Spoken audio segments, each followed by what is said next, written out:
All right, everybody, we have probably one of the most exciting interviews I've ever had in my life. Sitting with me here is Ed Wheatley, the president of the St. Louis Browns Historical Society and Fan Club. I get a little jittery. I don't ever get jittery. I don't ever get jittery. I'm a little, maybe I am. I don't know. I tell you, a lot of people do know my background with regard to my love and passion for baseball, obviously the Cardinal Cowboy thing. And I ran into you, oh gosh, when was that? That was last fall. Last fall at the St. Louis Sports Hall of Fame induction dinner, yes. Yes. And Shelley Flood said, "You've been hanging out with us here, Cowboy." A friend of mine knew her, invited me. I was in the suite. She got to know me. She looked at the back of my jersey and she said, "You're with that charity? We should be friends," kind of thing. She said, "Okay, let's go." And she goes, "Why don't you come to this event?" I showed up there and I was so fortunate to meet you. And I was like, Ed, the St. Louis Browns? Are you kidding me? Yeah. That's legendary. I mean, I know so much. I was going to call my mom today and say, "Mom, I know you're not good with this, but go downstairs, get a picture of Dad's picture of Eddie Goodell." Eddie Goodell. I mean, the history there is so incredible. Well, it is. I mean, so we'll jump into that right here. And it is. It's been 70 seasons since the Browns last played, but the love of the Browns is amazing. I mean, you know, what we have here in St. Louis, where we have like 700 active fan club members. We'll hold our annual reunion dinner every year. Over 400 people attend. You know, we've written books on the Browns to keep this stimulated. They've made into 2 PBS network movies. I've taken it up to the Cooperstown Hall of Fame. The 2 films have been selected in different years into the Hall of Fame's annual film festival. So I've spoken on the Browns multiple times in Cooperstown. That's where you get the real like heebie-jeebies. I mean, you're like, I'm speaking in the Cathedral of Baseball. It's like a Catholic speaking in St. Peter's at the Vatican. That's how cool it is to speak in Cooperstown. Wow, yeah, you're on the stage there at Cooperstown speaking. That is, I mean, those are things, those are places that people dream of. Yeah. Well, I mean, it's like, who are these great men? They should be standing here, not me. I just made a movie and wrote some things. I was going to say, Ed, we got to talk a little bit about your background and what you have done, because it's more than impressive, and I just think it's so cool with what you've been able to bring to our little planet, sharing some of the stuff that a lot of people just understand the impact that it has had, and what the Cardinals, the Browns, and everything that goes on and on. Well, it's just important. We got to keep history. We can't lose it. We have to learn from it, use it, and build upon it. And there's one thing in St. Louis. Not only are we the best sports town in America, we are the best baseball town in the planet. I mean, you know, it's unbelievable, the love of baseball. We grew up with the likes of this generation, Harry Carey, Jack Buck, you know, then we went to Mike Shannon and all the others, you know, and it's just, you can't forget that. And we learned the game from these guys, so we get into the game unlike any other city, and we remember the past players. Remember the past teams like the Browns and the Negro League Stars. There's just been so much history in this city. Well, it's an unbelievable background that you bring to the table here. We always we went a little longer that time just to do that's our intro, everybody, and it's because I always take a moment to give a thanks to our sponsors. But I wanted Ed to really kind of clue us in on what we're going to talk about here, because I am passionate about my baseball and how it impacts our little planet, to say the least. And just to even have Ed in our studio is just amazing. But with that, I'm going to put this on our wide angle shot so you can see all of what we got here. We are always highlighting the leaders in the community, but we give a shout out to those who have helped do that, who are leaders. Carroll House Furniture, most people are familiar with. Brooke Dubman has become a pretty good friend of mine, and his sister Amy there. We love what they do because you like nice things, especially when you're talking about in your little castle. Can you guys all see that up there? That is something that we love, and for the first time I'm going to put up that for everybody to see on the wall for everybody right there. But that's pretty cool, and we love the support they give us. And with that, we go on to share a little bit more about what we have in with regard to some of the sponsors. And USA Mortgage. Great to have those guys on for what they do to help support us. And it's just great to have people that really kind of believe in the method, the message, and what we're doing. I do have my license as a mortgage officer. I have to disclose that, and it's on the screen there. Something else I added to my mix because I've done so much marketing, so many companies, a lot of them are mortgage companies, and they say, hey, you might as well get paid on some of this stuff if you're going to generate all this, and get your license if we can do that. So that's what we've done, and I've been working with a great organization to do all that. So that's a little bit about what's going on here, but business makes the world go around, and that allows us the resources to bring on people that are influential, like you see here with our guest, Ed Wheatley. So with that, let's put on the screen behind everybody here, behind us on the TV walls. We've got 2 walls, and there they are. So Ed, behind me, or behind both of us, depending what camera we've got going on there, that's the STLBrowns.com. Yeah, that's our website. That's our intro page as you go in, and we've got clips of actual Browns games, some of the great players, Satchel Paige, you see there in the one. And I mean, there's just so much history with the Browns that's been forgotten. But what we've discovered once we came out with this book in 2017, got picked as the best book published in baseball by several different entities. It was picked. Yes. You said that. It was picked as the best book. Yes, that's correct. That is so cool. And that then led us to these, not 1, but 2 films on the PBS network on the Browns that went on to be Emmy nominated and win. But it was, we've brought this to new generations. We still have a lot of people that, they'll come up to me and say, hey, I was at the 1944 World Series. You want to see my ticket? I was at, Game 5, Game 6. Or want to see my Brownies Brigade card, which was the Browns equivalent of the Knothole Gang. They've been carrying it around in their wallet, and you think the last time they used it was probably 80 years ago. It tells their age, but we're finding all these young generations from all these marketing, if you will, coming out with these books and films.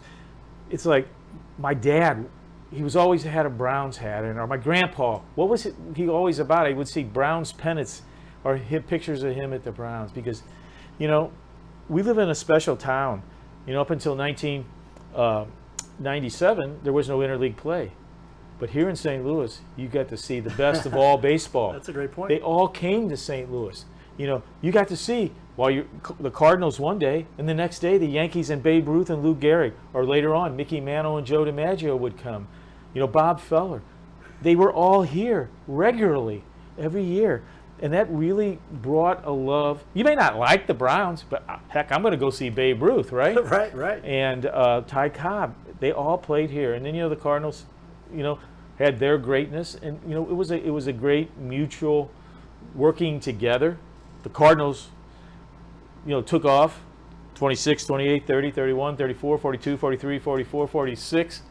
All those pennants before the Browns left. And there's all these stories that intertwine between the Cardinals and the Browns, that the Browns had opportunities to run the Cardinals out of town, and they just always made the wrong decision. And Branch Rickey was a key part in all of that for the Browns and the Cardinals. But there's just many great men. One of the greatest ever to play the game, George Sisler. 15 men in the Hall of Fame that had ties to the Browns. So it's a great love story for a great baseball town. Well, I mean, you and I, most often, everybody, if anybody's watched our little show here, it's called the Your Little Castle Show because it's all about helping people develop their own little world, their little castle, and all the things that are necessary to do that. So we bring on a lot of businesses that talk about how they contribute to that. But I mean, I got really excited when you said you'd come on the show because baseball is such a rich history in our little country. But the Mecca almost seems like, as I learn more from you, might be right here in St. Louis for a lot of things. I mean, we talked a little bit about this. Like I said, most times I've got a list of things I want to make sure and cover. Ed and I both agreed we were just going to talk. Yeah. And see what it is. But I mean, we are the best baseball town in America. It's identified in other cities. I mean, Bob Costas, who I've worked with a lot, he's been in some of my films. I've got intros where he calls St. Louis the best baseball town in America. And it really is. I mean, you think about it, and we're just not focused on our team. We have opposing teams come in, their players make a great play. St. Louisans stand up and cheer. They recognize baseball and the greatness. We're not throwing bottles at other players or booing them. We recognize what is greatness. Well, yeah, literally could go on on that vein forever because you become almost, and I don't want to take anything for granted, especially with regard to how baseball does have such an impact on our culture, our country, and the way people kind of, I mean, it literally, we talked a little bit about this last, I mean, Ed is so knowledgeable about this. It's unbelievable. When you really analyze the impact it had on this, if you look at the history of this country. Correct. And you go back into post-World War I and II, the United States was not what it is these days, right? The world, the world power, and we were trying to establish ourselves. And baseball literally was like the fabric. They call it America's pastime because you tell us, Ed, from April through October, that was it. Yeah, baseball ruled the summer. You know, we didn't really have hockey. Doesn't really pick up major national steam until the mid to late '60s. You know, the NBA was coming just in force. But they didn't play all summer like today. Now, with all these levels of playoffs to get to the Stanley Cup, they're going to be playing till the end of June. You know, the NBA is going to be going into the end of June. And then you got the NFL is going to start right up in August. Before, that was all baseball time. But baseball really took care of our country. You know, 1918, baseball stopped the last month because of World War I. But in World War II, it was so important that right after the Japanese bombed Pearl Harbor, people thought, oh my God, in World War I we stopped baseball. I guess are we going to stop baseball here now that we're going to war with Germany and Japan? And Franklin Roosevelt issued what is known as the green light letter, where he gave baseball the green light to continue. And he wanted more night games because he said, look, Americans are going to have to work long, hard hours in support of this war effort. You're going to be working in factories or different things at home to keep this war effort going so we can win. But I want you to come home each night, sit in front of the radio. There's no TVs, remember, in the 1940s. Just relax with your family and listen to the greatness of baseball. And, it was just that thing. But also, I will tell you one of the other things where the greatness of baseball came about. In World War II, up to World War II, there had been a segregated society, and it continued in certain regions of our country. But the war effort was bringing blacks and whites side by side in factories or in the war fronts. But after World War II and Jackie Robinson's integration into baseball, one of the things people forget is, tell me who the third and fourth man were that landed on the moon, walked on the moon. Great question. Yeah, and people don't know. Remember because you remember. If you want to know who the third and fourth African American were to cross the chalk line, they were St. Louis Browns, Hank Thompson and Willard Brown. The St. Louis Browns were the first team to have 2 African Americans. And we'll come back to that in a moment. But think about what was happening in the late 50s and 60s. Young kids, all of a sudden, you're reading the sports page and you're seeing blacks and whites together on the field. And then you're getting baseball cards. You take your nickel up and get those 5 cards and that big hunk of hard pink chewing gum. Chewing gum, right. You can still smell it when you say it.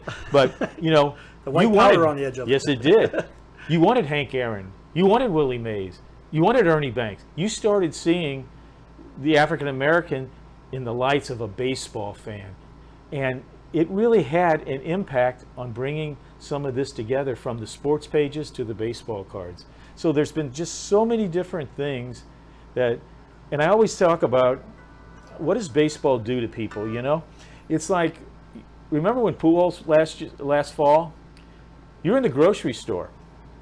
You don't know the guy in front of you. You're waiting in line. Turns around. You think Pujols is going to get one tonight? Or did you see that? Did you see that home run Pujols hits? Or years back, did you see that catch Edman did late out against the Astros? It takes strangers and you become friends because somebody has a smile. You got a Cardinal shirt or something. It brings people together. That's the beauty of baseball.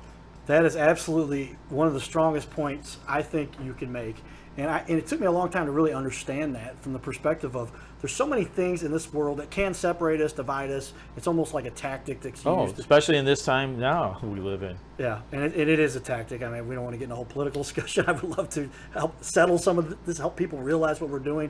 But sports gives you the opportunity to really come together. And in particular, baseball, obviously, because you're playing 162 games. You got 81 games at home. Right. It's just something to do every night. It's the place to go. It's the thing to turn on. Get to know, to hang out, and get to see what's going on. And I give a lot of talks in retirement homes, nursing homes. Just nobody visits them, and I will visit them and talk baseball, different topics, and they all love it. These are people in these nursing homes. They don't have a lot of visitors, and then at night, what do? They watch baseball. They all know baseball because that's what they sit and watch, because that's what they've grown up on. And it's just amazing when they come and talk to you about it. Well, let me know what next time you do that. I have actually visited at least 2, 3 long-term care facilities, however you want to call it, where they said, come on in. These are all Cardinal fans, and they know who the Cardinal Cowboy is, some of them, and they want to see. You can come with me. I go 1 or 2 a month. And that is just, and to me, that's where I'm like, of course, I'll show up. I don't charge for that kind of stuff. Let me know when, because I believe you got to give back to so many people. That's what those are the people that literally put that's why we say have respect for your elders. because they've literally gone through all the stuff you're going through, and they made it, right? And you have so much to learn from them. And this is the one thing you have in common with them, the one thing that makes them happy. There's nothing better than to be in a retirement home. And as I mentioned earlier, a guy come up and say, want to see my ticket from the 4 World Series or my Brownie Brigade card? Or I was at the game, Eddie Goodell pinch hit, you want to hear about it? Sure, I want to hear about it. They pump up.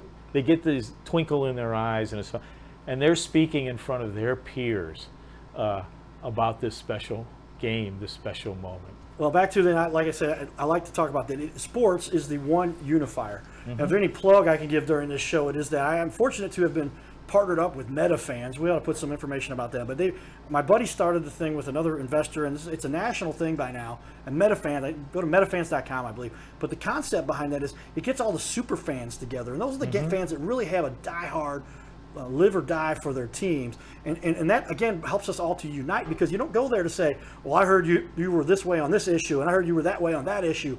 That all disappears. Right. We're there because my team is going to win. Now my team might be playing against your team, and then we're going to joke with each other most times. I only had one time where a guy looked at me, he's like, I'm Cubs forever and you better leave me alone. It was something along those lines. A little too serious, that might have been. I was like, okay man, I'll be fine. But everybody is generally about, let's talk about how we can share our interests, and baseball is that thing that brings us together, because you can talk about the stats when Stan Musial was playing. And you talked about that before when we were talking on the phone. These kids these days, they don't know who Stan Musial is. Oh yeah, I do go into, from one of my books, we use school districts across the region have me come in and speak about writing well, teaching kids how to write, and it's just not this moment. It's going to help you in junior high, high school. It'll get you into college. But you're going to really, one of the keys to writing well is in your business career, whatever it may be, whatever field, once you're out of school. And we talk about this to these 4th and 5th graders. And, it's just so important to get them. And, this book is about the people on the left field wall. Who were these are the foundation of this great franchise known as the St. Louis Cardinals. Sure, Dizzy Dean, he played in the 1930s, and you got, Brock and Gibson, they were there in, the 60s and 70s, and Musial, was from 40s to the 60s. But Musial was the greatest Cardinal of them all, without doubt. And that's no disregard for Albert, but, Albert left for 10 years. But what he did in those first 11 years, nobody in baseball has ever done what he has done those 11 years. Not Ruth, not Aaron, not Cobb, none of them put up the stats he did. But they don't know who Stan Musial is when you first bring it up. And that is kind of like a cardinal sin, if you will, Sure. And we're there to keep these memories alive. With that, I'll hold up. This is something I was so honored to be donated to me, or however you want to say that. But a guy saw me and said, Cardinal Cowboy, we want you to be one of our spokespersons, or I don't know what you call me, but he said, we want you to wear this thing. We're giving this thing sells for like $200 or $300. Yeah. This is all authentic. But this is Stan Musial's jersey replica that they've made now, and I get to wear this. I've got pants to match it, and I do my thing. And everybody gets to see me wear the full Cardinal outfit for what we do when we go to our Cardinal games. And most people see me. I go to last year I made it to 75 games. I missed 75 or 76. Here we go with my math. It's 81 games, 81 but 2 games. playoffs, so 83 minus 5. Yeah. I made it to 78 games. And so I missed 5 games last year. But when you get to go see and hang out in places where guys like this played, and Albert Pujols and Ozzie Smith. Oh, yeah. And I got so many different ways we could start talking about the excitement here on this. With this, I'm going to pull up for everybody some of the pictures that you have, if that's all right. And it's all very humbling to have the opportunity to be in these situations, you know. Well, so here we are. I mean, it's amazing, and I do want you to talk a little bit about some of the things you've accomplished, because a lot of people are like, oh, I don't want to talk about me.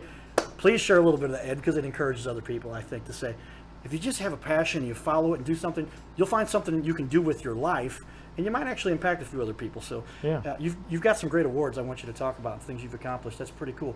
So with that, let's go ahead and scroll this over here. And I did some of these. We picked off the favorite pictures that we liked, and so I'm gonna put them up on the wall on our right, and then I'm gonna launch these to be viewed with the viewer we've got. But right here, as I put these on the wall for everybody to see, tell us what these books are that you've written. These are 6 books I've written, co-authored the St. Louis Browns, the Story of a Beloved Team, that got picked as the best book published in baseball by several entities in 2017. That then led just to the immediate left of that book were 2 films where PBS came and said, can you do a film on the Browns? Tell this story for the world, and we did. And you know, they both got Emmy nominations, and we got a win out of it. And that led me to really come back to St. Louis is the best baseball town in America. And, you know, we have such a rich history. And when I say best baseball town in America, I'm not talking about major leagues. I'm talking about, you know, the Corey League, the Little Leagues were founded here in 1934 by George Corey, and then were spread to all the other states and other countries by servicemen, occupation troops in World War II in Korea. And then, you know, we had some of the best high school baseball in the country. One high school in particular, Beaumont High School, had more men in the major leagues in the late 40s and the early 50s. And when you have good high school teams, you know, Beaumont was there in North St. Louis in those periods of 40s, 50s. And then it kind of came out, you know, Rittner was a tremendous with Ron Hunt and Jerry Royce out there. They were a powerhouse in the mid suburbs. And we come out to Lafayette, you know, and, you know, with David Freese, Ryan Howard, and there was about 7 or 8 from there. And it just, when you have good high school, you have good American Legion. And St. Louis was a regular starting in 1948 in the American Legion finals. And, you know, we've had many winners coming out of St. Louis. And then, you know, we had some of the best semi-pro baseball in the country, where teams would be comprised of 2 or 3 ex-major leaguers and about a dozen men who made it to throughout the minors, but just couldn't crack the majors, because it was a different time in the 50s and early 60s because of the reserve clause. You couldn't jump to another team if you didn't like it. You were stuck. And, you know, up until the early 1960s, teams like the Brooklyn Dodgers had 26 minor league clubs. The Yankees had 24. Even the lowly Browns had 14. So think about, you signed with the Yankees, and a lot of men signed with the Yankees, and when I was writing that book, they would tell me, I wish I signed with somebody else, I might have made it. But you're blocked, you know, you have 24 teams, that's about 600 new players every year. And then on top of that, you got teams that win 5 World Series in a row. You're going to go beat out DiMaggio or Mantle or Whitey Ford, Elston Howard, Yogi Berra. No. So they got trapped. But they came back to St. Louis and they played in these fantastic semi-pro leagues that, you know, they would get 1,000 or 2,000 people a weekend watching them play. You know, they were probably better than a lot of minor league teams across the country. So we've had this great history here that has then led up to this fantastic following of our two major league teams. And when I say that, I kind of stumble because we've actually had 4 major league teams. There was in 1876 for 2 years, the St. Louis Brown Stockings win the inaugural season of the National League in 1876. They got kicked out. Let me guess the other 2. All right. There's 3 actually. Okay. 3 more. There's 4 in total. Perfectos? Well. Okay. No, that's not really. But the Maroons? The Maroons came in 1884 and played for 2 years. Okay. They collapsed due to financial issues. Actually, 31 teams played in the National League between 1876 and 1901, when it was became the new baseball footprint. But so we had the St. Louis Brown Stockings for 2 years in 1876-87, then the Maroons for 2 years in 1884. And the reason the Maroons kind of failed was Chris Von Der Eyck created a team in the American Association that also took the moniker the St. Louis Brown Stockings. And they ran from 1882 to 1891. They were probably the premier team of the American Association. And two things about it was the American Association was a more rough and tumble team. They played on Sundays. They sold alcohol, and They sold alcohol and they at were the cheaper games? to get in. Yeah, Okay. and so it drew them, and the team was so good, they won multiple championships during that decade, and the American Association and the National League would play a championship, a predecessor to today's World Series, and the St. Louis Brown Stockings are the only team to beat a National League team in that championship during that decade. So the National League finally says, hey, if you can't beat them, let them join. They came, that American Association team by Chris Von Der Eye, joined the National League in 1892. And from 1892 to 1898, they played under the moniker the Browns. So, I mean, we've already told the story of three teams, and they all got Browns in their names. It's like a cat with 9 lives. But they changed their name in 1899 to the Perfectos. Okay. So, and then the next year they changed their colors of their uniforms to that lovely shade of cardinal red, and forever they have been the St. Louis Cardinals.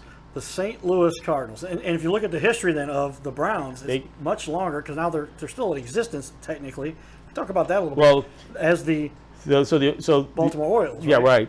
Well, so as I said, the Cardinals joined the National League in 1892. The American League was formed in 1901. St. Louis was the 4th largest city in the country. The Cardinals, which came in 1892, they weren't very good. They were really a very bad team during those decades. They went from greatness in the American Association to not so good when they joined the National League. So they were running into trouble. The American League is formed in 1901. There is no St. Louis team in that first year. There's a team up in Milwaukee called the Milwaukee Brewers. So the Warren Harding, the president of the league, moves the Milwaukee Brewers to St. Louis, 4th largest city in America, with the idea he's going to run the Cardinals out. I'm bringing in a team and we're going to make them popular. So starting in 1902, St. Louis had 2 teams, the Cardinals and the Browns. And the Browns took off. I mean, they actually hired over, because there was all free agency really in those years, they brought over several of the Cardinals' best players. And they had some pretty good years in those first decades, up from 1902 to the 1920s. And by 1922, they had one of the best teams in baseball history. A good trivia question. You like trivia? Which team has the best outfield in Major League Baseball? The St. Louis Browns had Baby Doll Jacobson, Kenny Williams, and Johnny Tobin in the outfield. They're the only team for 5 straight years to have the same outfield hit over 300, and their average was 330. They would have had a 6th year, but Johnny Tobin hit 299. But they were a great team. They had one of the greatest players ever, George Sisler, just an unbelievable player. I mean, I've got a lot of things from Sisler's family and things from the Hall of Fame about, when you see that picture of that first class of the Hall of Fame when they're all sitting there on that bench in 1939 in front of the Hall of Fame. Yeah, I do know that picture. Sisler's on there. Well, the night before they had a dinner, and they were talking about picking a team. Who would be the first pick? Ruth Cobb and several others said, my first pick would be George Sisler. That's how much they admired this man. How many times? For 3 years, he averaged over 400 hitting.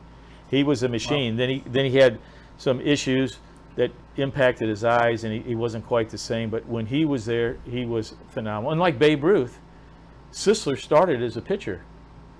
He was coached at University of Michigan by Branch Rickey, who then came to the Browns as their manager, general manager, and would be president. He brought Sisler back, but he said, "You're going to play baseball at first base," and he became one of the greatest first basemen.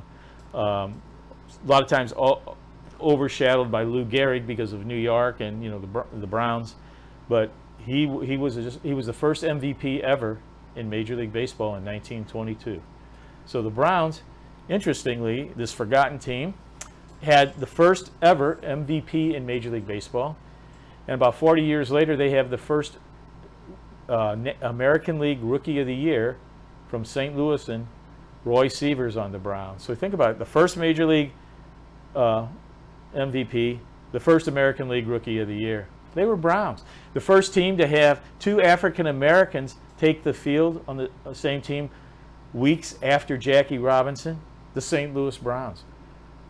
This is the stuff we can't forget. This is the stuff why we in the fan club work so hard to promote this history, plus all those other special moments, Honestly, I told Ed, I said we might go on for 4 hours tonight, if that were possible. Both of us have some things we got to attend to, but as we continue here, I forgot to even look down at the time as it does fly. We're over the time limit for what will air on ABC. So if you're continuing to watch now, you're already into. And I might edit this in. I do all the editing and production myself here, but I might edit this little segment in and say, hey, bump this up to somewhere at before the 28-minute mark, because that's how long it airs on ABC. Then we go on for as long as we feel necessary. After that, and you can watch the full thing on full video recording interview on YouTube, Facebook, all the places we're going to both put this. I will give Ed a copy of this for his purposes to put wherever he would like, because I think the importance behind baseball, Cardinals, the Browns, and everything that has gone on in this little city, St. Louis, is literally unknown to so many people. That's correct. And we need to get that information out there, because it creates that sense of pride, allows people to have something to believe in, and it creates a better situation for a city and a town and everything that goes into that. And baseball is at the core of that. Well, St. Louis gets kind of a black eye in the news these days, racial issues, crime, whatever. If we support our baseball heritage, our sports heritage, because I've written a whole book about why St. Louis is the best sports town in America, period. No, we have such a history that nobody really knows. I mean, 4 of the greatest trophies in sports, the Davis Cup, the Sinkfield Cup, the Herman Cup, and the Walker Cup, from tennis, chess, soccer, and was the last one I said, but they're from St. Louis. It's just amazing the history we have and the love of sports and our people. And that's what we should be promoting. That is our town's heritage, and that should be our image. I agree. Let's take a look more at some of these pictures you've got. Sure. We get into I love just listening to what you share, so much information. But back there, you've got these books. Now, which ones have we talked about so far? We talked about baseball in St. Louis and Little Leagues to Major Leagues and St. Louis Browns. Okay, and then I can actually zoom in on these a little bit if you want to tell me. So you've got Head Over Heels. There's a unique picture that we might get into. I think it's in the list of our pictures here, but that's a wrestling history kind of. Well, and that's one of these institutions. We were the world capital of professional wrestling from the 1940s up until 1983. Sam Muchnick, and that's a book I was asked to do during the pandemic. The people who had run this. Wrestling at the Chase. Say those 3 words to somebody, they break out in a big smile if they're over 40-year-olds. That was an institution. Saturday nights, or I had to get up every Sunday morning, go to early church because my dad wanted to be home to watch Wrestling at the Chase when they re-aired on Sunday mornings. And a lot of people talk about their grandmas didn't know it was a re-air. She thinks it's a new match. She goes, "Hey, watch it. He's going to do it to you again. He did it last night. He's going to do it to you again."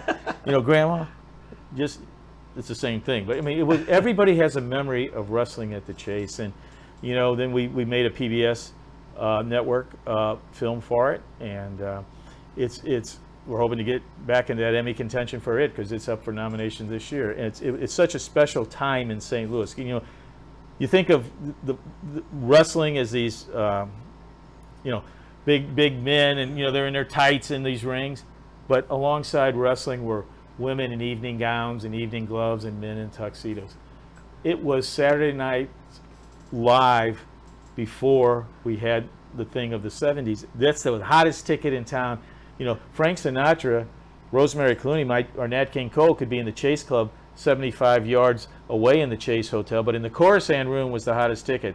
The guy calls his wife, or girlfriend, says, "Hey babe, I got tickets to the Chase tonight." She's going, "Oh great, I want to hear the Golden Throat of Frank Sinatra." no, we're going to wrestling. And she loved it because she got to be seen. Well, I mean, like I said, St. Louis, a lot of people don't understand the history, but 1904, the World's Fair, we Yes. were granted that opportunity to do the World's Fair here was because were we the third Fourth- largest fourth, city, yeah. fourth largest Yeah. city in the country at that time, and so we're the gateway to the West. We have this beautiful architecture, this artifact, the arch. I mean, it is actually. I did a little piece. I was involved with a video about St. Louis, and I said, what? I'll add my little bit here. The arch is 2.5 times, I think, the size of the Statue of Liberty. Yeah. Does that make us 630 feet. 2.5 times better than New York? Because that rivalry you've got with the Right. Cardinals, the Yankees, Yeah. the Mets, and the Browns were played in it a little bit. Maybe you can expound upon that. But I want to ask you a little bit more about some of the other books you've got Yeah. up here, because these books literally are legendary with regard to how they impact and share what the history of Well, is here. But the you've got Incredible story. Cardinals down at the bottom there on the left is the one about the men on the left field wall. And that's the one I teach the 4th and 5th graders. Illustrated tremendously by Ed Kohler for me. It teaches who these men are on the left field, because these are the foundation of Cardinals. I remember sitting in seats telling my kids as they grew up who these men, and as we added them, who they are, because we need to know these pillars. But the St. Louis sports memory is what you kind of were talking about. All these things. We were the professional capital, wrestling capital of the world. We were the tennis hub of America. We are the world capital of chess today. Do you know more grandmasters live in St. Louis from chess than anywhere in the world? More than Budapest, Prague, Berlin, Moscow. They're all here in St. Louis. It's I just know they've got the chess Hall of Hall of Fame. Fame is right there, that's right. And that, yeah, and we have the tallest. There's a battle of who has the tallest chess piece out there. But I mean, we were the soccer capital of North America, Yes. and it just goes on and on. We talked about the 4 Major League Baseball teams. Can you name the 4 the 4 NFL teams that called St. Louis home? Bears. No. The Bears never were. I thought they were the St. Louis Bears. Or No. did the Cardinals The St. move Louis, from Chicago to the St. Chicago Cardinals Okay. moved to St. Louis because they got Okay. into a feud with the Okay. Chicago So Bears. that wasn't a team that was. That was That the was Cardinals. one of them. They were St. Louis Cardinals came in Yeah, 1960. we know the Cardinals, Rams. Yeah. Oh boy, I don't know. The City All Stars and the Gunners. So in the 30s and the 40s, there were teams. The thing that is, St. Louis had the first female owner of a Major League Baseball team in Helen Britton in the 19 teens, and she inherited the team from her uncles, the Robesons. And we also had the first female owner of an NFL team who brought her team to St. Louis and won. Georgia Frontier. No, again, you need to buy these books and read them. No, it was. She wasn't the first. So Georgia was the second then. She was the second. Violet Bidwell, as I spoke a moment ago, had some little feuds going in Chicago and wanted to move her team. And she tried to move to Baltimore first, and it didn't pan out. And she wanted to move to St. Louis. And finally, the NFL, she was going to sue the NFL. It kind of sounds familiar, doesn't it? Same thing Georgia did. And they let her, NFL let her move to St. Louis because the AFL was going to come to town in St. Louis, and they wanted to block the AFL. But, the Blues were not the first NHL team, nor were the St. Louis Hawks the first NBA team. There's all these other histories. Amazing. The story of corkball kind of tied to baseball.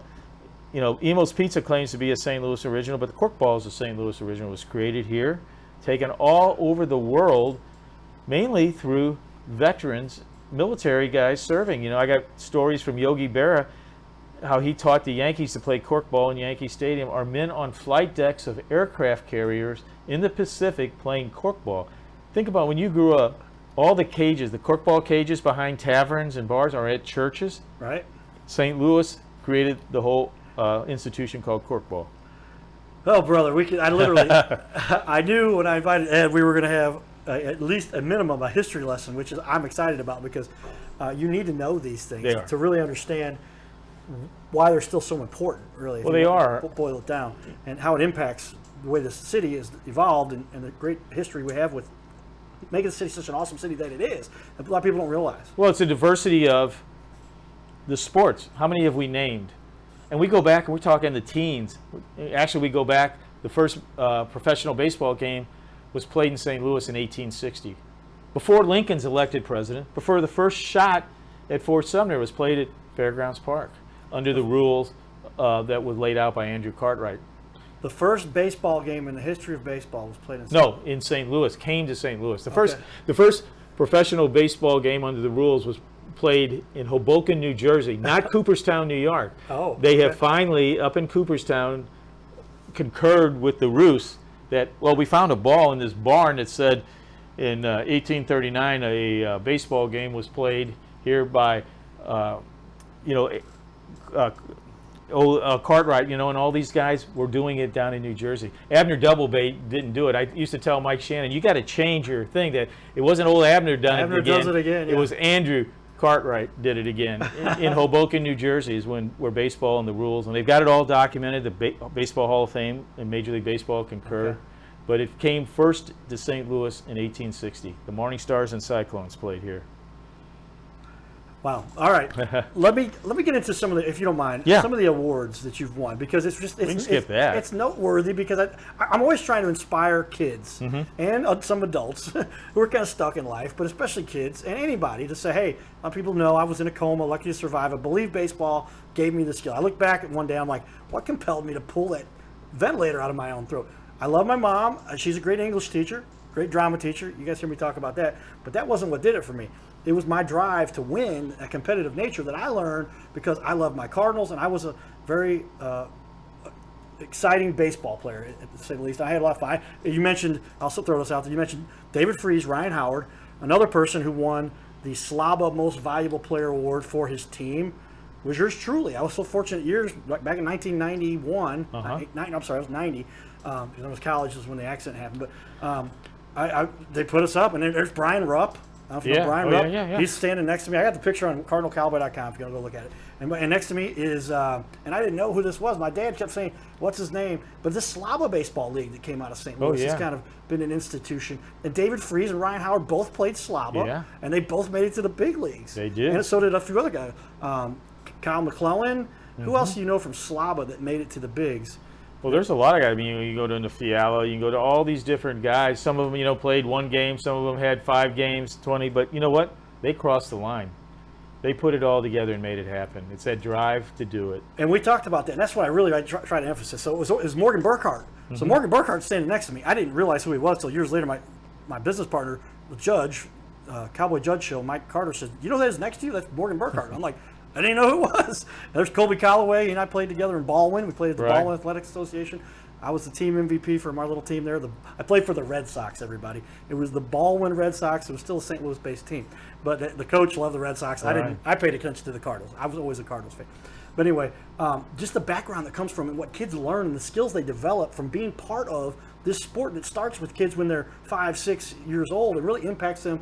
And it turns into what I was asking about then. Let's go with the Slava. And also, I had the option to play for Crestwood Legion or Crestwood County Max Slava.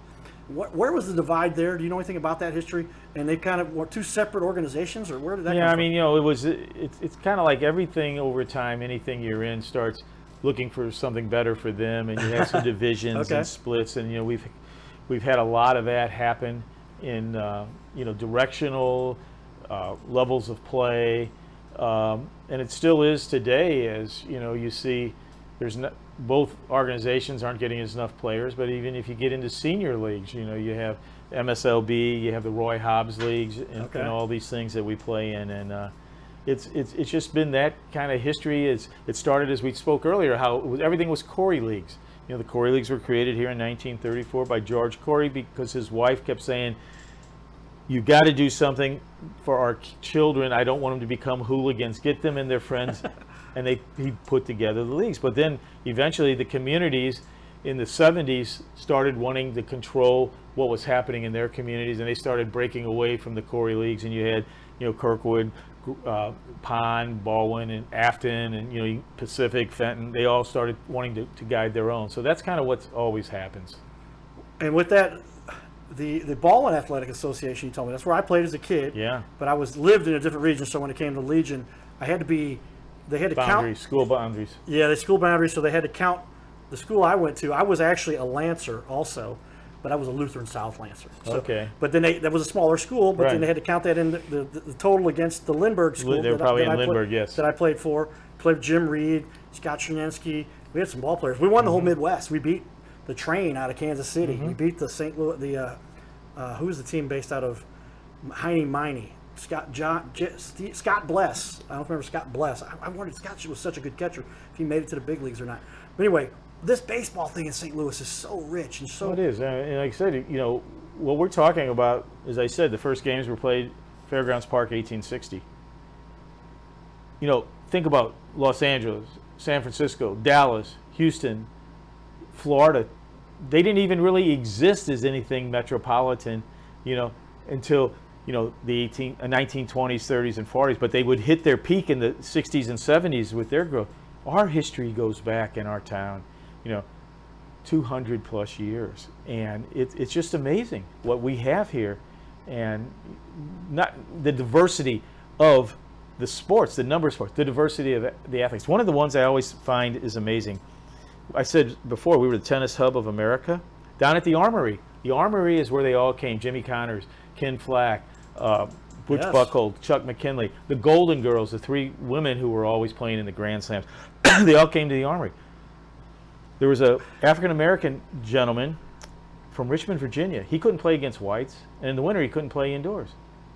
He came to St. Louis because he knew that was the hub.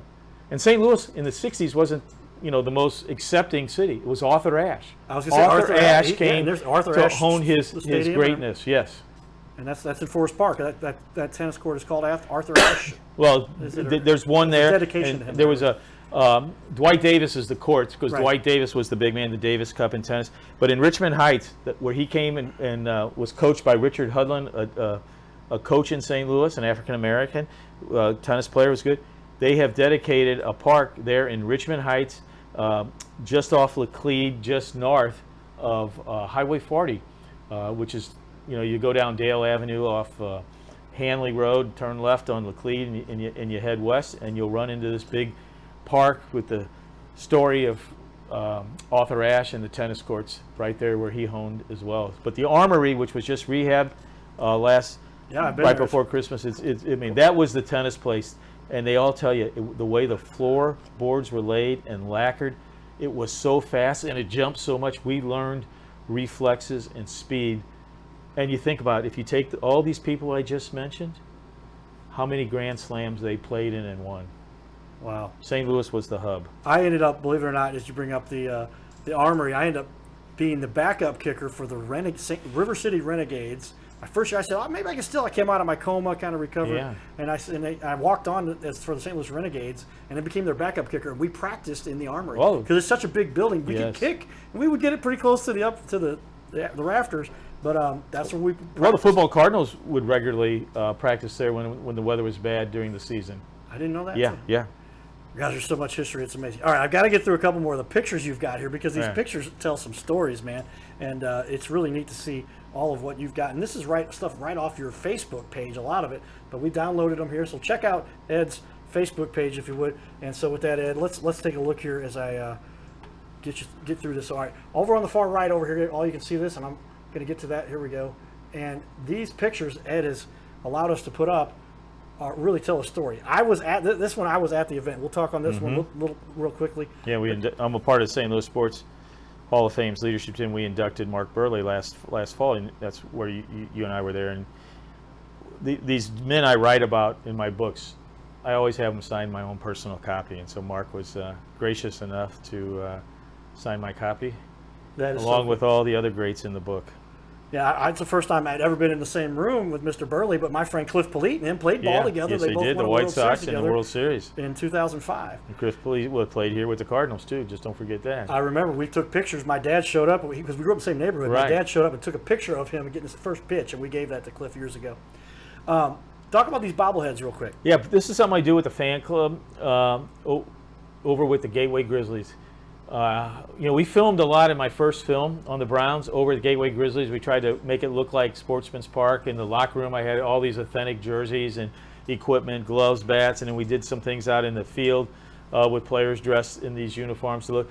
And they came and said, "Wow, this is special. Let's have Browns Night at the Grizzlies." So every year, I pick a player, like we did George Sisler, as I spoke the first MVP 1922. So they dressed the Grizzlies in retro 1922 uniforms. I always put the visiting team in the Washington Senators just because I like their uniforms.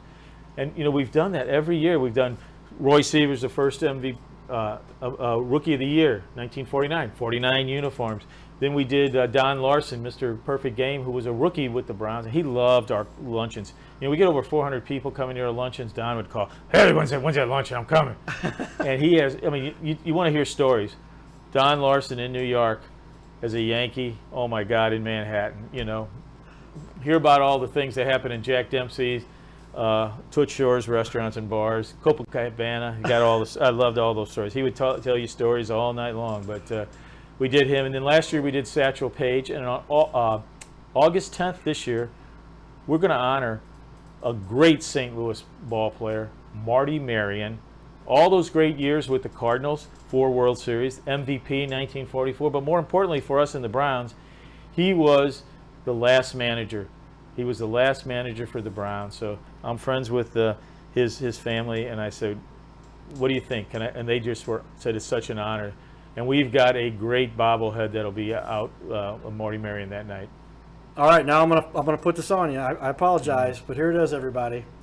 You've got an Emmy. You've got an Emmy. Yeah, it's kind of cool. Yeah. All right, talk about that. How did you earn that? What'd you put together for us all? We made the first film. St. Louis Browns, the team baseball forgot. John Hamm, the actor, he did the work on it, narrating and all that. And it blew the lines for the PBS pledge, just going crazy. But it was more of a chronological history of the team, their ups and downs and that. But the viewership just responded with numbers of viewing and pledging. And the PBS came and said, "Can you do some more?" I said, "Yeah, there was pieces I couldn't get into the film." And those pieces were really the people's, kind of like their stories, I wanted Antique Roadshow where they brought in their stuff. So we made this film called St. Louis, a Baseball Legacy. Fans remember the St. Louis Browns. So it was really focused on the Browns. Both films were nominated, and this one here, we won. And it's a very, very humbling thing to sit there and you hear the and the Emmy goes to, and then you hear your music before he announces it, and you're thinking, what just happened? That's cool. Won. So yeah, and I thank 9 PBS, Amy Shaw, Kara Vanager, who partnered with me, and it was special, not for me, but it was special for St. Louis baseball fans. They love these films, and they're actually re-airing them in June this weekend and throughout next week. Okay, we'll check that out, and that's on PBS right now. That's on PBS, Channel 9 here in St. Louis. Very cool. All right, let's take a look here as I can scroll through, because we did hand select a few pictures. Yeah, this Tell is us what this is a little bit here. I was up speaking at the Baseball Hall of Fame in Cooperstown, and my film was going to be shown Saturday. On Friday night, they were going to show A League of Our Own, the Madonna film, and Tom Hanks, No Crying in Baseball, and all that. I use that quote a lot. I see your sign up there. So they had a reunion of the women who are still surviving, who played in the All-American Girls Professional Baseball League, and some of the actors were there. Betty Spaghetti, Carl Reiner and his daughter, and got to meet them all while I was back in the VIP. And let me tell you about these women. Holy cow. They're in their 80s and 90s, and the stories they're telling, and salty stories. They gave it all. I can only imagine what they were like in their 20s if this is what they're like in their 80s and 90s. And I talk about Don Larson and all his stories, hanging out in New York in the bars there these women of baseball. They just love the game. And there were 5 women who played in the All-American Girls Professional Baseball League from St. Louis. Wow. There was not a team. The teams were generally around the Great Lakes, and they were put together by Philip Wrigley, the owner of the Cubs and the Candy, just to keep baseball going and entertainment during the war. And they lasted up into the early 50s. Wow. We should maybe bring that back a little bit. These girls are getting real competitive. Well, they've tried that in baseball. They tried it in football, the different leagues of women football that were out at Lindenwood and things like that. I actually got to talk a little bit of my football background after you said a picture of me. That's when after a coma, Wasn't supposed to be able to take care of myself. There's still some people who question that part. But I ended up playing professionally indoor. I got some NFL tryouts, kicked a couple 50-yarders that they saw. But as I did my fun stuff, after that, I got to know the community people. And that national championship women's football team is from Yeah. St. Louis. Yes. And a lot of, did they play at Lindenwood or where did They they played at Lindenwood. I mean, right. those are some of the stories that I in that book I talked about St. Louis sports memories. I even get into the indoor soccer, the indoor football, the women's football, all these things that were tentacles of St. Louis baseball sports. I mean, and the thing that was ironic about all that, every sport you look at in St. Louis, St. Louis is always an attendance leader.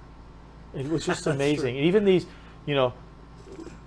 indoor soccer, women's league. I mean, it was just, there was something about sports that brings out St. Louis fans. Yeah, no, it's just St. Louis is a sports mecca, if you will, and it just seems like the hub. I mean, Yeah. well, there's a lot of stuff to get started here. It is unbelievable. I Yes. like to believe we have the best fans in baseball and in sports in general. We just kind of proved, not to get into a whole discussion, I know somebody who actually was a little bit behind the whole situation with the litigation with regard to the NFL and the Rams leaving and all that. They told me the in-depth story there. I was like, wow.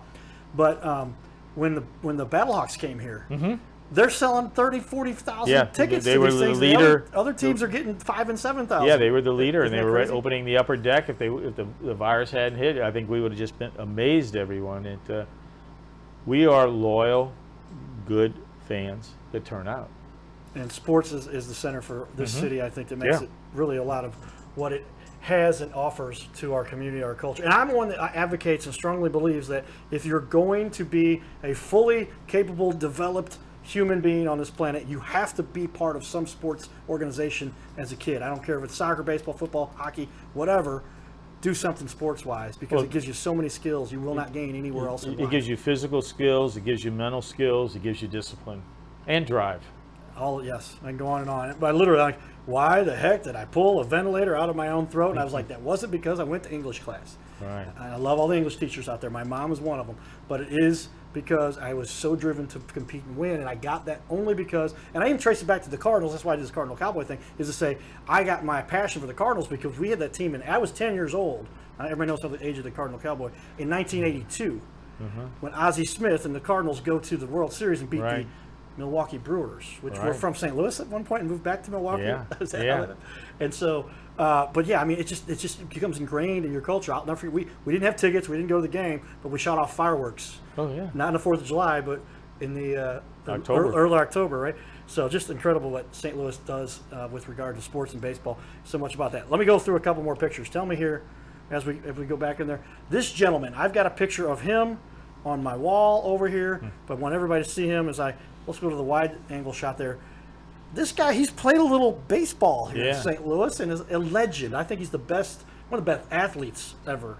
He's not from St. Louis originally, but he makes his home here, and he calls it his home because I think it's done him well, and he's done so well for us. Well, he's such a good Samaritan for our town. He's done so much. He does so much for charities. Ozzie, this was just happened to be when I got inducted to the St. Louis Amateur Baseball Hall of Fame. He was there that night, and I told him, hey, I got a picture of you and me when you got inducted at Cooperstown. I need one of me and you here, and he obliged. I've played with him in fantasy camps, against him and with him.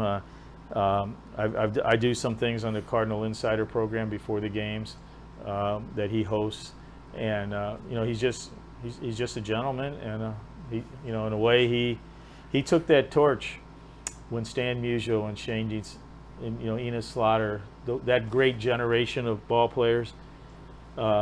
He took it over, and he is really the face of Cardinal history. Yeah, he's such a gentleman. Every time I see him, he's always so nice and professional, Yes. polite and encouraging. And literally, like, I was going to replace Ozzie someday. I had the hope that if he ever retired, because when I was a kid, it was like, I was really like, maybe I'll just get to play against Ozzie Smith because I hope he plays forever. But I was going to be Ozzie Smith as a kid. That was my thing. Well, I was going to play. And that something we always forget. Ozzie was so great. And I always tell the kids, and I show them the pictures of him doing the flips and all that. And we spoke of Marty Marion, whose nickname was Mr. Shortstop all through the 40s. He never won a Gold Glove because they didn't come out until 1957. We've had such premier players in this Cardinal history, and add to the Browns, just call it St. Louis baseball history. In the Negro Leagues, I can bring in Cool Papa Bell and all the gang there. It's just we have an unprecedented baseball history. And Ozzie Smith is one of the people that is at the center of that. He was my idol. And people asked me, said, "What are you going to be when you grow up, Carter?" I said, "A shortstop." So you couldn't do the backflip, huh? Couldn't do the backflip. But you just remember how during those 3 World Series, how your TV would just kind of vibrate as the crowd would be screaming, Ozzie, Ozzie. Yes. I mean, think about that. How many batters ever get to go up to the plate, but to have 60, 70,000 people screaming your name. Yep. Incredible impact that young man has had on our culture and our planet. And he's also, as you know, the understanding for who gets selected for the Hall of Fame. He's on that committee, yes. He's on that committee. I was at an event where he was talking about it, and he goes, and I was like, oh, yeah, we got great representation. Because the guys that were there before were some other St. Louisans, Yogi Berra, you said. Or Yogi Berra and But Ted it wasn't Williams. as a Cardinal, so. No. But yeah, Ozzie being on that as a Cardinal, that's pretty Right. awesome stuff.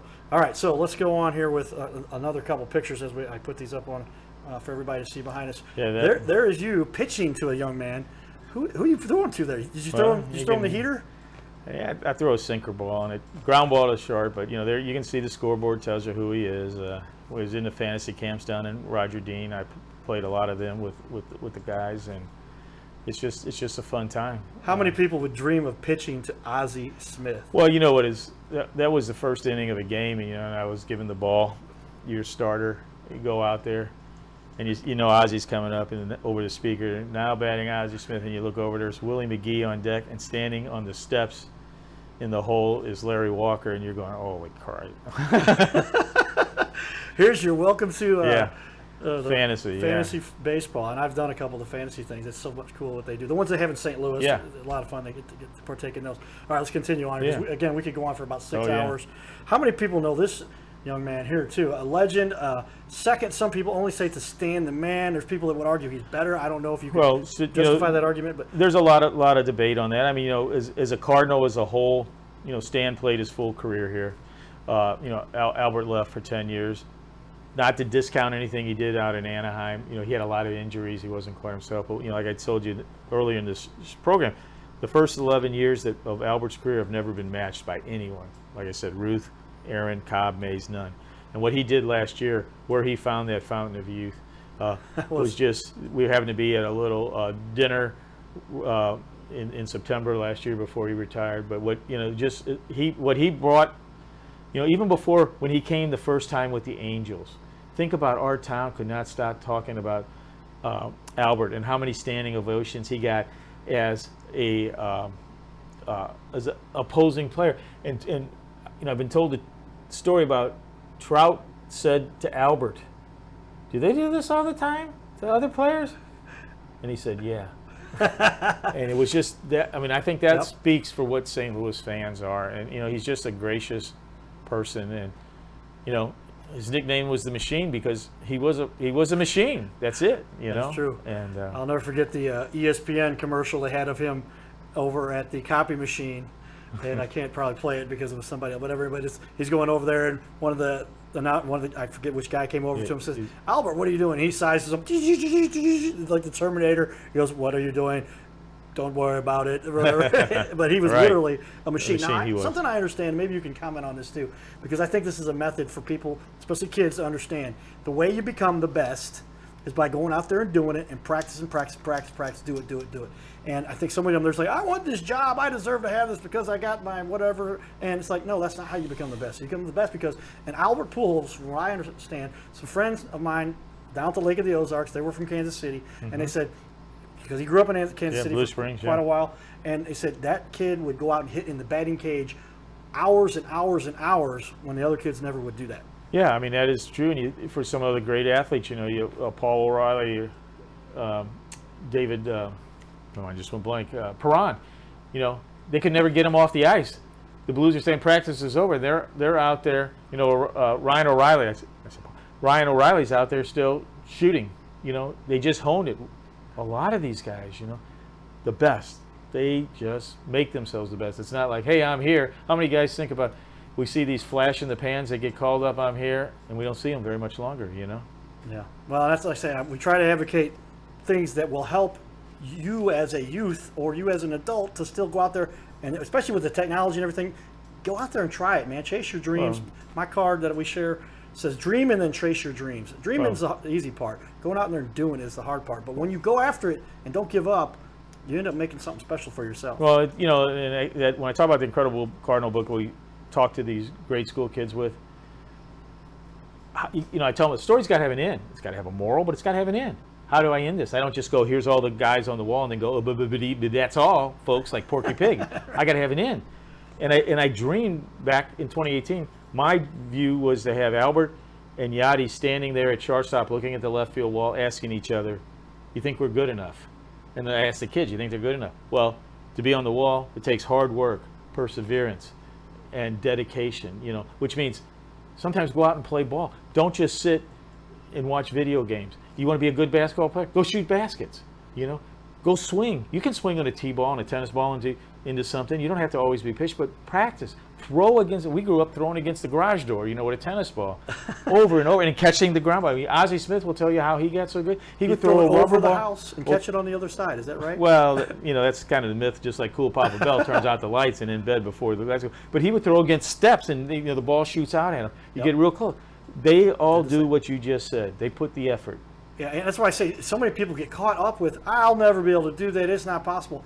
Well, certainly if you never attempt it, and and then definitely if you never actually stick with it after that. And that's just what it takes. I mean, you talk to these people that are famous and the ones they do it, and they only see them after they become famous, right? Right. And they don't realize there was 22 years of whatever that developed up to that level, or as a kid from age 10 or 6 to age 22 before they finally got to the big leagues, grinding, getting out there, practicing, playing. And they put that time in, and that's why they got there, not because they had some favoritism or some special deal. And sometimes you got a little connection here or there, but you've got to be good at what you do, or else you're not going to make it. And the only way you get good is by doing it. And you don't have to be the biggest and the best. I think, you know, one of the stories you talked about, Yogi Berra. You know, even when he made it to the majors, he was one of the shortest guys around. But look what he did with a career. You know, all those rings. Nobody's got as many rings as him. You know, the home runs, the hitting. He was a bad ball hitter, but he hit. And, you know, he was out to prove I'm better. You know, because Branch Rickey didn't offer him a contract. He gave it to Joe Garagiola. Oh, wow. Yeah. Both of whom are from St. Louis. Yeah, across the street from each other. Across the street from each other, right. Great stuff. All right, let's go to the next one here because we're going to spend 4 more hours in here if we don't keep going. But there it is. Another great picture. A lot of people know this guy. I've been close to Albert. I don't think I've ever shook his hand. But Ted, I got to meet. Yeah. They had the dedication after he won or got selected to go into the Hall of Fame. Yeah. And there was a private thing that somebody said, hey, man, I got an extra ticket, Cowboy. You want to join me? I know you'd love this. And so I went to it. But talk a little bit about Ted Williams. I'm sorry, Ted Simmons. Ted Williams, too. But Ted Simmons in particular, as we got his picture up here, we focus on the Cardinals. Oh, he was such a great ball player, deserved to be in the Hall of Fame a lot sooner than it happened. You know, he was a good catcher, great hitter. You know, he was just one of the things. And whether you call it an interesting, sad, or ironic thing is here Herzog trades him in 1982 to Milwaukee. Cardinals make the World Series. Simmons doesn't get to play for the Cardinals, but he gets to play for the Milwaukee Brewers against the Cardinals in the World Series. You know, I remember that. But he's a gentleman. He's done so much for our city with his art and art museum. But you know, great ball player. You know, one of the best hitters of his age. And he should have been in the Hall of Fame sooner. Well, I'm glad they finally put it together to get him there because a legend. And I met him and talked to him, and he's just a gentleman. Yeah, when you think of the guys like, you know, Piazza and some of these other guys getting in there, you know, Simmons needed to be there. Yeah, definitely. All right. As we get, now this one we talked a little bit about, referenced earlier, but I had to put this one up here because I can make all kinds of fun with this one because it's pretty cool. There's my buddy Tom Cruise. There's a lot of ladies who confuse the Cardinal Cowboy with Tom Cruise. I had some girls. Well, you know, he grew up in St. Louis. He lived in Creve Coeur. Tom Cruise lived in St. Louis? Yeah, his dad worked for McDonnell Douglas. I did not know that. Yeah. Maybe that's why she was confused. Yeah, but no, he actually did. Up around Fernview Elementary is where he went to school. I had a gal come to me sometime. I had the glasses on. This is when I'm like 18 years old. She goes, "You look like Tom Cruise." I'm like, a little risky business action. But I don't know, whatever. But yeah, I mean, so here you are with your movie in between Tom Cruise on the left with Top Gun, the original, I guess. No, Maverick. Oh, is it the new one? Yeah, last year. year. So this is more recent. Okay. Oh, that makes sense now. Okay. And then Elvis movie about him. Yeah, the so Emmy, the I guess Oscar they had winning. to find somebody that could keep up with Tom Cruise and Elvis. Maverick and Elvis, and so they put in here Head Over Heels. Tell me a little bit more Well, about I was what all fortunate. You know, happened. the Chase Park Plaza has a very fine cinema down there, and you know, I did so much work working on wrestling at the Chase, and that you know, we had our film in the Chase Park Plaza cinema, and you know, I walked down the hall towards the cinema there to Chase, and all of a sudden it's like, holy cow, look at this, you know, because they're marquees. They got a marquee board of like 3 of the films right next to each other in the hallway lobby, and you know, all this is humbling. You know, I'm going to tell you, it's a lot of hard work and dedication, as you spoke, to get to all these things. And you know, I do it to keep history, to teach kids what we have here and enjoy it and remember it. Well, that is exactly the method and message behind the show, is to help other people realize how to build their little castle and all the skills, tools you need to do so, and the businesses that are associated with it, and the people that can share how they've done it. Yeah. And that's what we appreciate you sharing all of this with us too. We got a few more to go here, though. I want to make sure we don't miss anything, because here's another young guy who caught for a few years here, but you know, this Ted Simmons guy did pretty well, and then they brought in this young guy. Who is this guy? The cannon arm, right? Yachty. I mean, it was, again, this was a little dinner party last fall with Albert and Yachty for their leading up to the retirements, and you know, Yachty just came over, and you know, it's like, you know, and he and I were talking, because you know, the thing that was interesting, I was asking him, you know, I've seen a lot of pictures down at spring training. Yachty would be wearing a Browns hat and a Browns jersey, and it was like, we would talk about what caused you. Why do I always get these texts, emails, whatever? Did you see Yachty? Here's a picture of him wearing a Browns, and he fell in love with it as we were putting out all this, and he had a team down in Puerto Rico called the Browns with the look and that. So great guy, great ball player. You know, he's a Hall of Famer too.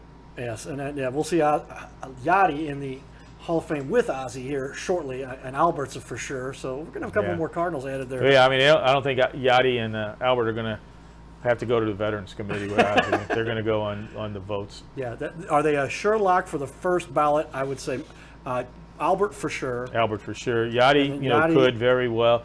You know, you got a thing that you got. You know, Joe Mauer was a catcher. You know, who was just up. You're gonna have Buster Posey coming in. Yep.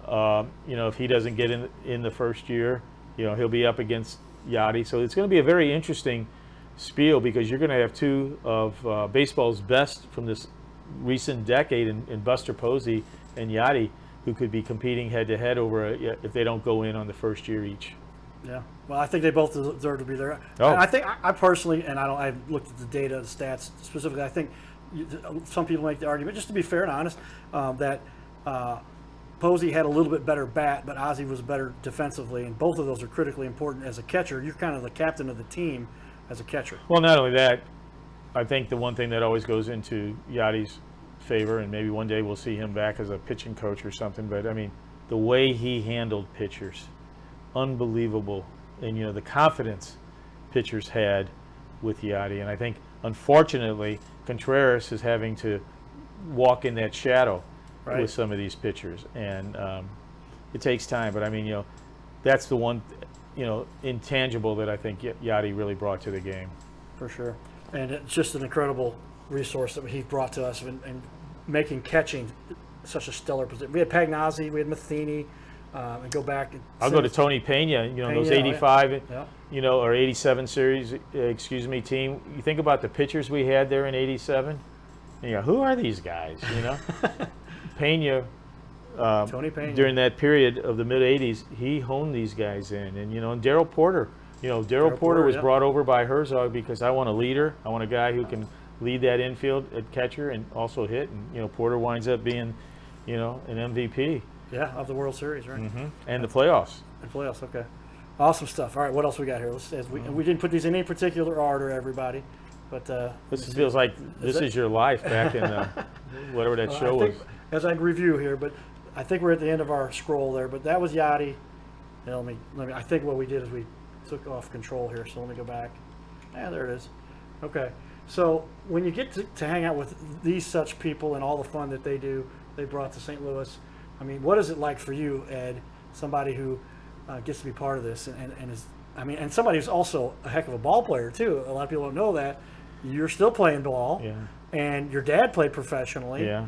in the MLB, not like minor leagues. He made it to the bigs. Is that Well, true? no, he kept getting hurt. He didn't quite get to the. Okay. But yeah, with, with the Yankee clubs, what could have been. You read back how good he was with all these, high school teams and all his buddies from Beaumont making it, and the American Legion twice. He was, headed to the finals. They lost to Frank Robinson and W. Porter's team out of Oakland, Veda Pinson and that. But and then all these great semi-pro leagues, all these guys played in it. And again, I still enjoy playing, and I will as long as I can. But it's humbling when you're standing, and Albert comes walking up from behind you and puts his arm around you and asks you a question, or Yachty want to talk about the Browns, and Yeah. Mark Burley, and then No kidding. you just kind of like freeze, So, and all these guys, the guy I always talk about is, I've met 5 presidents of the United States over the years. And I always told him, Don Larson, I never really dreamed about being a president, but I always dreamed about being Don Larson on October 8th, 1956. And that perfect game he threw, and I mean, that was a thing, growing up a Yankee fan as well as a Cardinal fan, living here always in St. Louis. But just that was one of the most admired events. And in here, I got to spend probably 5 years in a close relationship with him before he passed away, and ask him anything I wanted, and just sit with stories and talk baseball like you and I are doing. But you're talking about Don Larson and all the teams he faced or played with, and the heroics of the Yankees. It's just it's unbelievable, humbling thing, and to have you put up these pictures or whatever. I mean, that's all just very humbling. But I will also say it's a lot of hard work, a lot of long hours when I write books and things. But I enjoy it. And it's my way of giving back for all the good, Well, I guess I get whatever comes to mind when I hear those kinds of things, but I feel like these are the things that need to be brought attention to. And if nobody's going to do it, there's not anybody that thinks that I lack the desire to draw attention to the things that need to be drawn attention to. And that's what I kind of am known for. And I'm trying to highlight the stuff that makes a difference. And I think there's so much that we gain from this sports and the Cardinals and the Browns. And it's literally part of what might be lost in our culture if we don't highlight it. Well, I think, like I said earlier, St. Louis gets a black eye for a lot of our politics, racial issues, and other issues. Look at our sports history. There's no town like it. Nobody has a history. I mean, we were first in women, so many women's areas. We were first. First women bowling was in St. Louis. I think it was 1911. Wow. I talked about the first women owners of multiple, major league teams and NFL teams. We talked about the first team to have 2 African Americans, and then we got a third, the greatest of them all, Satchel Paige, when he came to the Browns in '51. We had, Arthur Ashe come. And it wasn't just racial. I mean, it's the first across diversity of sports. Yeah. And nobody has that history. New York, Chicago, Boston, they don't have the diversity of sports and the firsts that we have in St. Louis. That's important. Jackie Joyner-Kersee. Jackie Joyner, greatest female. Best female athlete in history She's of the the Jim Thorpe, female Jim Thorpe, or maybe Jim Thorpe is the male Jackie Joyner-Kersee. Literally. Yeah. I mean, I was so fortunate to be at an event, part of an organization. Yeah. The Bob Emick Foundation gave out they give out an award every year for whoever's helped youth sports the most. What she has done. And they gave that award to her back in 2014. Yeah. And it was weird because the next year they called me and they said, "You got this award." I'm like, "Who are you guys? I didn't know what this is." And they said, "Well, last year we gave this award to Jackie Joyner-Kersee." I'm like, "Oh." Well, you think about her and she's her Olympic and college records, how many are still not been broken? And she did those in the 80s. Yes. Still not broken today.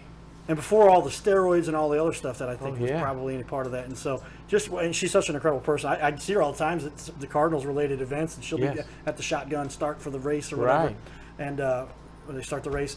And she's just a wonderful person, and she's from St. Louis. Right.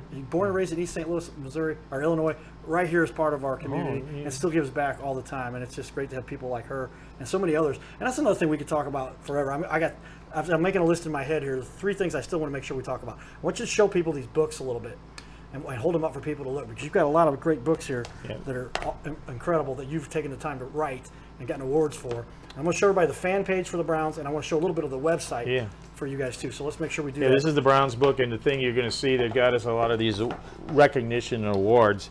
When I do a book, I do them in vignettes, but mainly you're going to see a lot of pictures. I work so hard to find the right pictures to tell the stories, because as I tell these kids in schools, a picture tells 1,000 words a lot of times, and you can do so much with it. And this is the complete history of the Browns, and it's a great book. Their complete history and who the great Pull players. that up for everybody to see, a little bit higher, a little bit higher. There right you go. Sorry, you have to put that. But that's how you can see that book, and flip it over if there's anything on. Well, the back is just what it's all about and all that, and then we follow that with baseball in St. Louis, the history of why St. Louis is the best baseball town in America.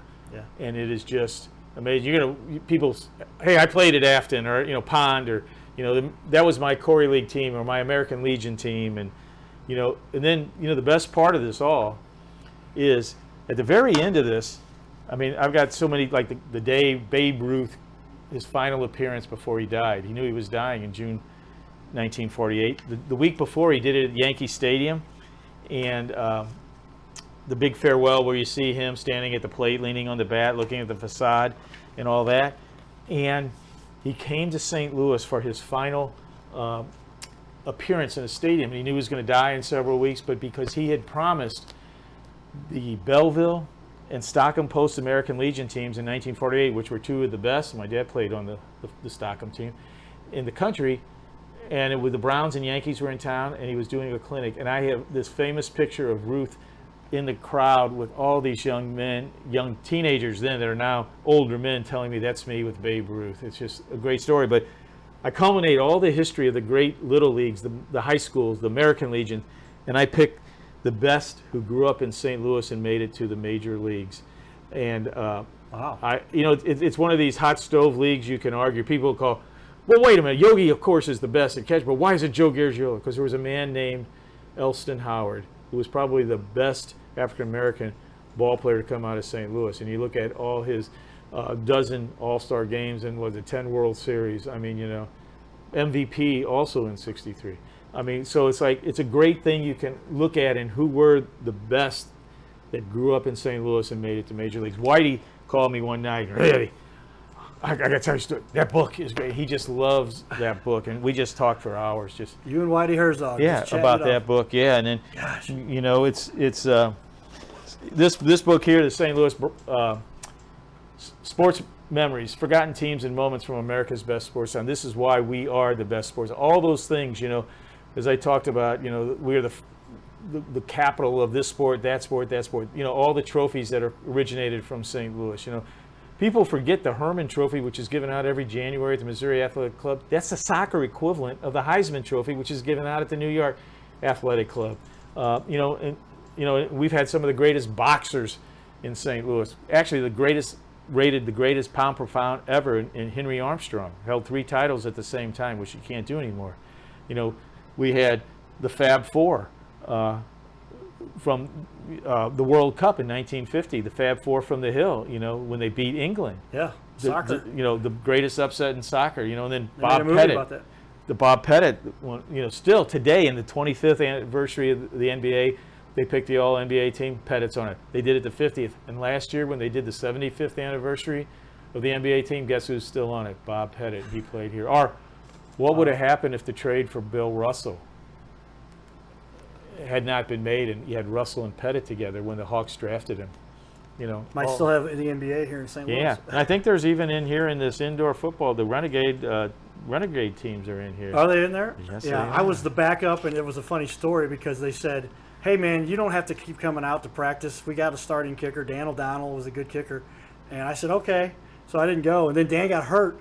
And then they ended up calling some other guy who had played flag football. I was like, wait a minute. My buddy saw it. Yeah, we got a whole section about arena alternative football and the outdoor footballs of the leagues. I mean, in the hockey. I mean, we are just good. And, nobody, what really infuriated me when I was writing this book, I Googled, I just wanted to see what they said. I Googled, what is the best soccer town in America?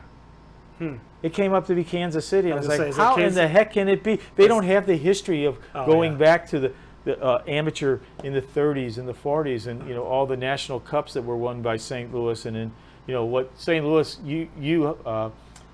still holds the record for the most D1 titles, and then St. Louis University. yeah, 10 is the most, and then you had Florissant Valley, which had not only 10 men's, they had 3 women's, 13. There was periods where like in a 29-year period, 26 times there was a St. Louis school national champion in soccer. Well, yeah, in the soccer history that most people don't even realize. Back when I went to St. Louis University, I walked on the soccer team. I'm out there with Santel, Sorber, McBride. Go down the list of these guys. I think McBride at one point had the most goals for the United States national team. It's been passed over by somebody I forget who now, but I mean they had some meccas back then, and they kind of faded a little bit after that. They're coming back a little bit now. They've come back, yeah. St. Louis has such an incredible history with soccer, and I didn't realize that. But I know Kansas City wasn't even on the map. No, until about, yeah, Elmso won a D2. Kehoe left St. Louis U.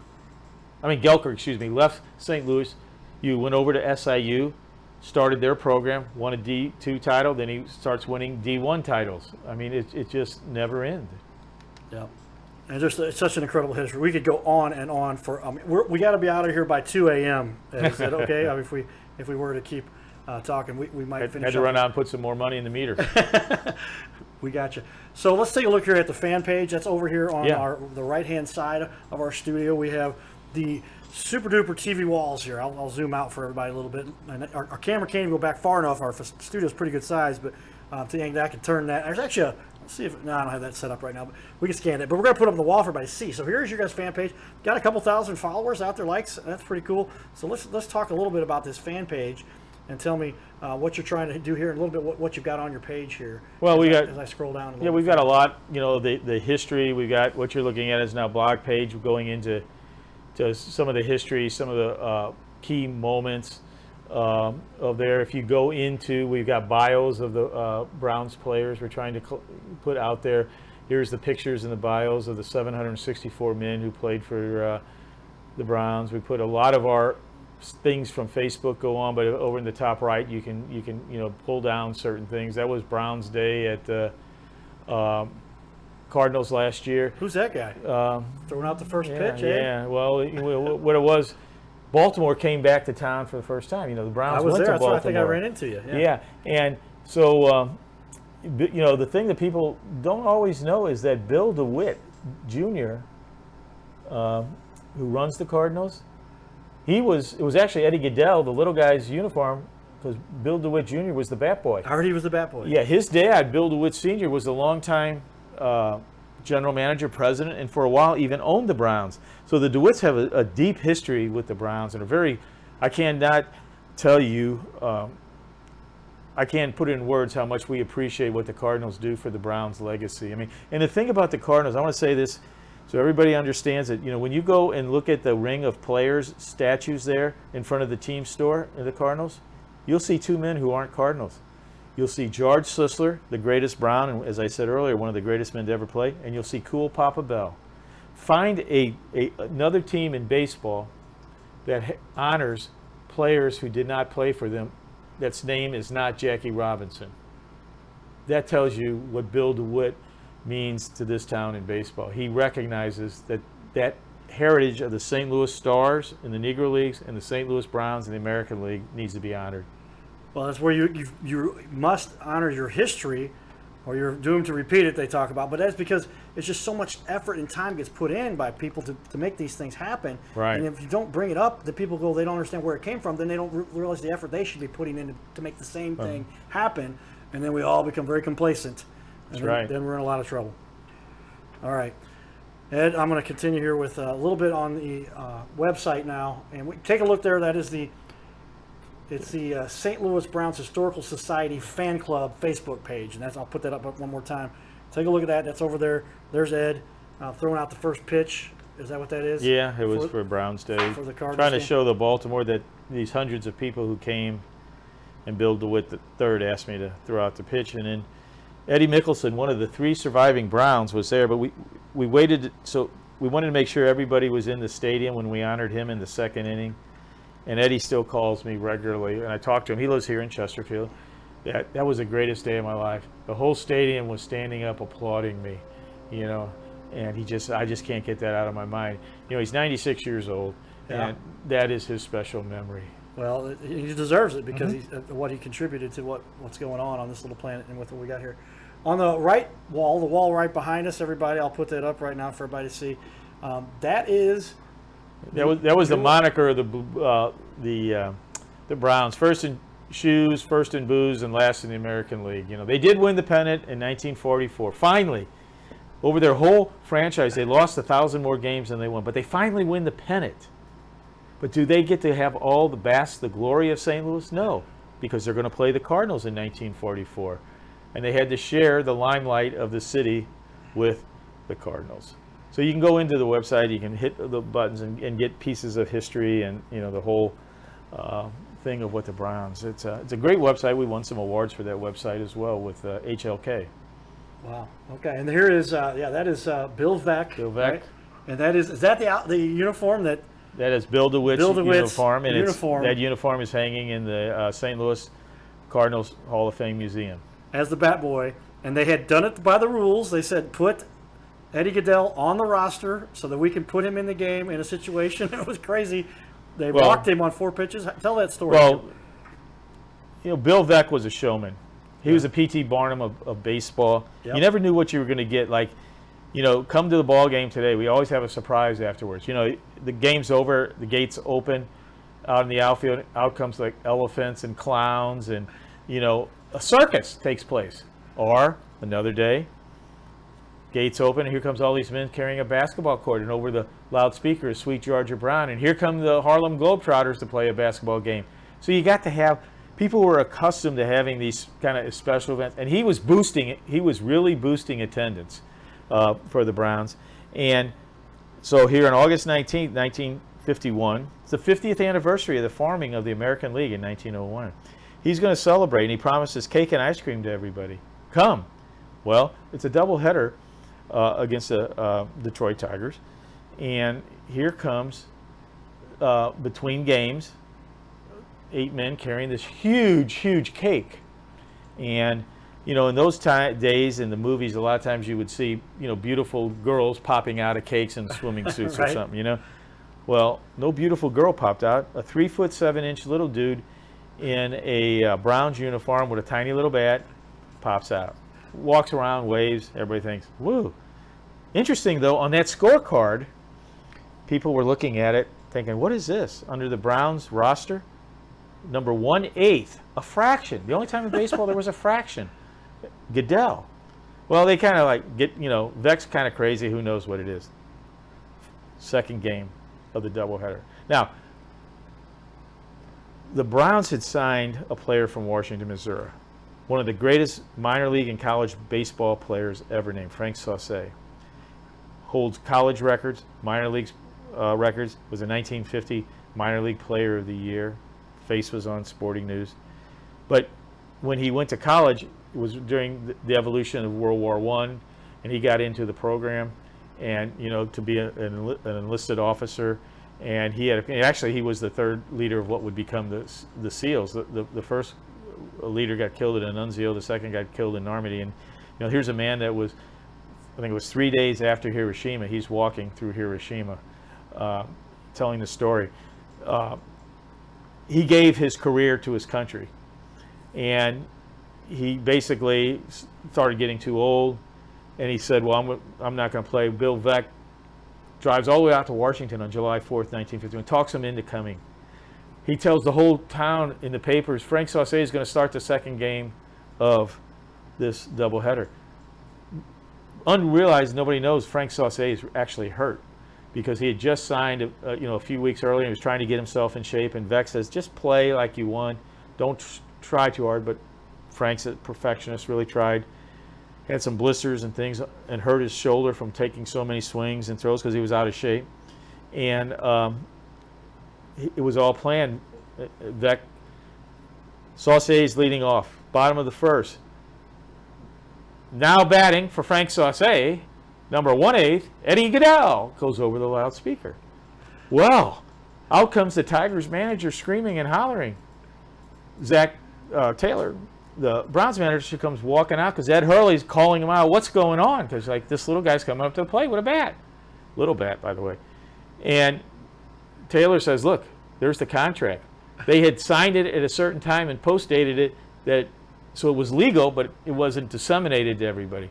So Ed Hurley looks at the contract, says play ball, and then Bob Kane, the pitcher, is like, how do I pitch? I throw underhand. No, you got to throw overhand. And the catcher gets down and is going to lay down because Eddie Goodell is 3'7", which is about this tall, and he's got a 7-inch strike zone. Well, he's told, stand there as the picture shows. You can see the catcher, he's on his knees. He wanted to originally lay down, but you can see where the balls come. And he walks on 4 pitches, trots down to first base. Jimmy Delsing comes out to run for him, slaps him on the butt, goes into the dugout. Now at Sportsman's Park, the home dugout was always third base because that's how you got into the locker room. It wasn't on first base like we know today. Does the whole thing with the cap, and he goes into immortality. Somebody asked him, well, why didn't you just swing at one of them? Well, Bill Veeck was this old Marine tough guy, had one leg. He lost a leg in the war. He said, well, Mr. Veeck said there's a sniper on the roof that'll shoot me dead if I swing. And, Eddie then left, and he was an actor from Chicago. Had nothing to do with baseball. And then, he got himself into some trouble and unfortunately died in a bar fight Wow. a few years later. Sad But story that I but didn't it's great. Then baseball was just furious with Bill Veeck. So what does Veeck do? 5 days later, August 24th, 1951, he has grandstand manager night, where in this one section he hands out placards that say yes or no. He has his Zach Taylor, the manager, sitting on in a rocking chair on the dugout in street clothes, and he has a PR guy holding up things. So infield in, infield out, and the fans yes or no, and the players were told do what you're supposed to do. Should they hit away, swing? Hank Arf, first baseman of the Browns, big guy, home run kind of hitter. He walks, really kind of slow guy. I actually knew him. He played with my dad. I grew up with him. And should he steal? Yes. Well, the Philadelphia Athletics and Connie Mack are watching that section. Hank's got to do what he's got to do, right? He takes off. He's thrown out by 25 feet. Now, baseball just hates this, They wouldn't even recognize Eddie Goodell in the official record books of 1951, but it led to, who did Bob Kane pitch to? How did Jimmy Delsing get on? Did Frank Sauce back? And he finally got put in 1952 back into the record books. But baseball hated it. But to the game when the fans managed, the Browns actually won that game. Maybe the fans should have managed more games. Interesting. Wow. And there's a lot of armchair quarterbacks / coaches that we all hear about that say, oh, I would have done this better, I would have done that. But that's the beauty of the Browns. They actually did it that way. They actually did it. And so, gosh, Ed, we could go on for hours. Yes, this is the longest recording we've ever done in this I didn't mean to do that. And I wasn't going to tell you that until it was over because I'm so proud of that, because to have somebody like you share so much information. Will you come back and talk to us again? We got more stories. And I can only imagine you've got a lot more. I've had people call me and texting me, and I'm just like, you're going to have to wait. Yeah. We're here a little late tonight, but we're gonna do this so that we can get it done. But I appreciate you taking the time. Thank you for having me. To stop by and see us and visit our studio here. We put this together ourselves in our own secret location that we do want to allow the people in our community that are making a difference to use, so that we can help the world make it a little bit better place. And hopefully gave some smiles to people tonight. Well, I guarantee that. I was so excited. I honestly, when I talked to you, if you recall, I go, I should have had you in here a long time ago, but there's so much going on, and we got to make this thing work, and got to pay the bills and do everything. We got to get everything done. And when I talked to ABC and they said, we've got some more for you, I said, all right, now we're going to go do the things I want to do and have the people on that I want to have on. And you were at the top of that list. Thank you. So because I know what you, a little bit about your background and how you could share so much incredible information. And I think that's so important. If it wasn't so important, why would you talk about it? But it is, because it makes such a difference. But I didn't realize the impact and so much St. Louis had going on. Well, maybe we gave some smiles and happy memories for people to go on with. Well, we'll share some more. We'll have you back. Hopefully, I'll see you at the game again next time. I'll text you next time when I head down there. And say, hey, man, I'm going to be down there again. I'm usually 133, 135, 139. The plan. And we'll catch up and maybe talk a little baseball. All right. over there. All right, everybody, stay tuned. This is the Your Little Castle Show. Historian Ed Wheatley in studio here with us, sharing with us some of the most exciting stuff that you can ever imagine you will learn about sports in St. Louis and the history that we have here. And we thank him again for doing that and taking the time to spend with us. Stay tuned for more, everybody. Giddy up.